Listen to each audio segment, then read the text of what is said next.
100 days tip சேலஞ்சில் இன்னைக்கு டே 50th tip தான் பார்க்க போகிறோம். ஆல்ரெடி வந்து நம்ம ஃபிங்கர்ஸை பற்றி பார்த்துட்டு இருக்கோம். ஒவ்வொரு ஃபிங்கர் வந்து எந்த ஆர்கனுக்கு வந்து ரெப்ரசென்ட் பண்ணுது, அதை வந்து நம்ம மசாஜ் பண்ணி ஸ்டிமுலேட் பண்ணும்போது என்ன பெனிஃபிட்ஸ் அப்படிங்கிறத பார்த்துட்டு இருக்கோம். அதே மாதிரி இன்னைக்கு வந்து நம்ம லிட்டில் ஃபிங்கரை பற்றி தான் பார்க்க போகிறோம். லிட்டில் ஃபிங்கர் எந்த ஆர்கனை ரெப்ரசென்ட் பண்ணுதுன்னு பார்த்தீங்கன்னாக்கா நம்மளோட ஹார்ட் அண்ட் ஸ்மால் இன்டெஸ்டைனை வந்து ரெப்ரசென்ட் பண்ணுது.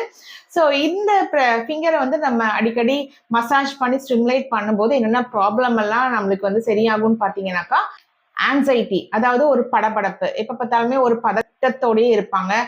ஆப்சன்ஸ் ஆஃப் செல்ஃப் கான்ஃபிடென்ஸ், எந்த ஒரு காரியம் செய்யறதுக்கு முன்னாடியும் ஒரு கன்ஃபியூஷன்ஸ் இருந்துட்டே இருக்கும். இது செஞ்சா சரியா இருக்குமா அப்படின்னு ஒரு கான்ஃபிடென்ஸே இல்லாத மாதிரி இருப்பாங்க.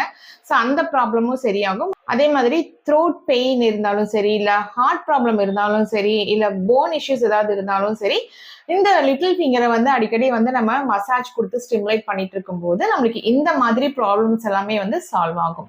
ஸோ இந்த டிப்ஸ் உங்களுக்கு யூஸ்ஃபுல்லாக இருக்கும்னு நினைக்கிறேன். ஸோ அதனால உங்களோட ஃப்ரெண்ட்ஸ் அண்ட் ரிலேட்டிவ்ஸ்க்கு ஷேர் பண்ணுங்க, அவங்களுக்கும் பெனிஃபிட்டாக இருக்கும்.